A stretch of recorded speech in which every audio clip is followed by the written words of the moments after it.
Et bonjour Jean-Luc Lemoine. Bonjour Philippe Vandel. Jean-Luc, tous les jours vous intéressez à un programme pour nous, c'est votre session de rattrapage. Et aujourd'hui, mais mon Dieu, mais comment faites-vous pour être, vous êtes plus près de moi, vous êtes assis plus près. Comment faites-vous pour être toujours aussi beau ? Oh merci Philippe, ça me fait tellement de bien d'être encore désirable pour vous. Bon, je vous donne mon secret, beaucoup de maquillage. Et une crème révolutionnaire que j'ai piquée en douce à ma femme. C'est une nouvelle marque, ça s'appelle Foot Care. Je sais pas ce que ça veut dire, j'ai le même niveau qu'Anissa en anglais. Mais n'empêche que ça fait des miracles. Hein. C'est pas là qu'il faut. Foot comme pied. Oui, c'est pas ça qu'il faut... C'est quoi Je Foot suis Care ? nulle en anglais, mais foot care, c'est pas sur le visage qu'il faut là. Ah, c'est pour ça. C'est pour les orteils. C'est pour ça l'odeur. Mais peut-être que je me confie trop avec ces anecdotes. Hein, mais je prends exemple sur mon modèle, Olivier Benkemoun, qui nous a gratifié la semaine dernière de cette magnifique anecdote, alors que vous receviez Maxime Le Forestier. C'est ce qu'on appelle entre nous un Benke moment. Je peux vous dire une chose ? Bien sûr. Moi, petit, mes sœurs écoutaient Maxime Le Forestier, elles avaient des 33 tours, et j'étais persuadé, mais alors persuadé, que Maxime Le Forestier était le mari de Marie Laforêt. Voilà. C'est une comédie. Merci Olivier. Grâce à vous, Maxime Le Forestier a passé un moment délicieux. Hein. Moi, La tête qu'on avait fait. Non, alors la tête qu'on a fait, surtout, après on est rentré à vélo avec Olivier parce qu'on est voisins. Et sur le chemin, je lui ai demandé si c'était vrai ou s'il avait essayé de faire une blague. Et alors ? Et c'est bien vrai, c'est pas une blague. Oui, il y a des choses qu'il faut garder pour vous, Olivier, quand même. Hein. Moi, ça m'a tellement mis en joie que j'ai regardé sur M6 le dernier épisode de Marié au premier regard, aussi appelé les Montpelliérains avec Gibraltar. Parce que je vous rappelle que si tu habites pas sur Montpellier périphérie, tu peux pas participer au programme.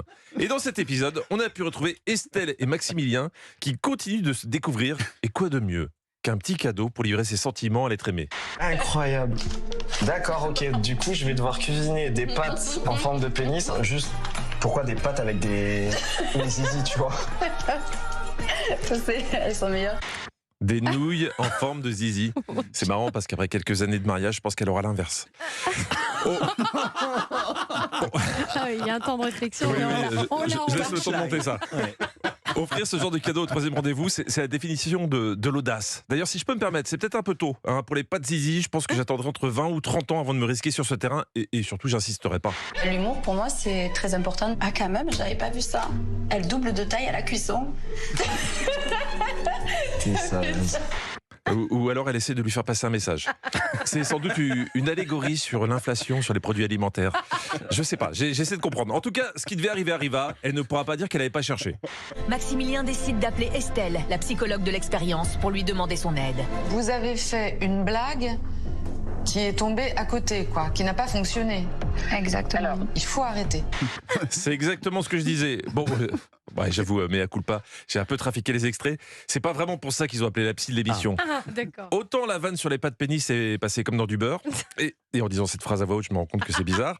Non, la vérité, c'est qu'Estelle a dépassé les bornes en se moquant de son mari, coach sportif, parce qu'il pouvait pas soulever 50 kilos. Et là, ça passe pas. Véridique. En fait, elle vient m'attaquer sur ma profession.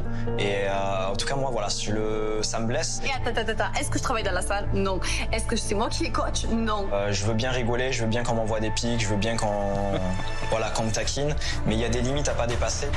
Enfin là, elle vient surtout d'attaquer la grammaire française plus que ta virilité, mec. Hein. Est-ce que c'est moi qui est coach ? Non, mais c'est moi qui ai mal à mon bécherel.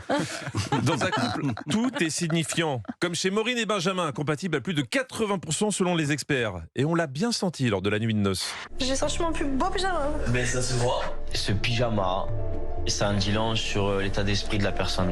Ça veut dire, on est là, on est mariés, mais je suis pas là pour te plaire encore. On ne parle pas assez de la dialectique du pyjama dans le couple. Il paraît qu'il y a même des gens qui portent des vieux t-shirts en guise de pyjama. Et il paraît qu'il y a même des gens qui portent des vieux t-shirts en guise de vêtements. Philippe. Moi, je crois à la science. Donc, si des spécialistes me disent que Maureen et Benjamin sont faits l'un pour l'autre, je veux y croire. Je suis sûr qu'ils ont plein de choses à se raconter. Du coup, ça va, hein ? Ouais. Ça va, bah ouais. Cool. Et puis voilà. Ah ouais, c'est cool. Ouais, c'est sympa. C'est cool. C'est cool, quoi. Mais je sens que il se passe pas grand-chose. Pour eux, dans Mariés au premier regard, ils ont surtout misé sur le regard, hein, pas sur la conversation. Et là, ça serait peut-être bien d'appeler Estelle, la psy, à la rescousse.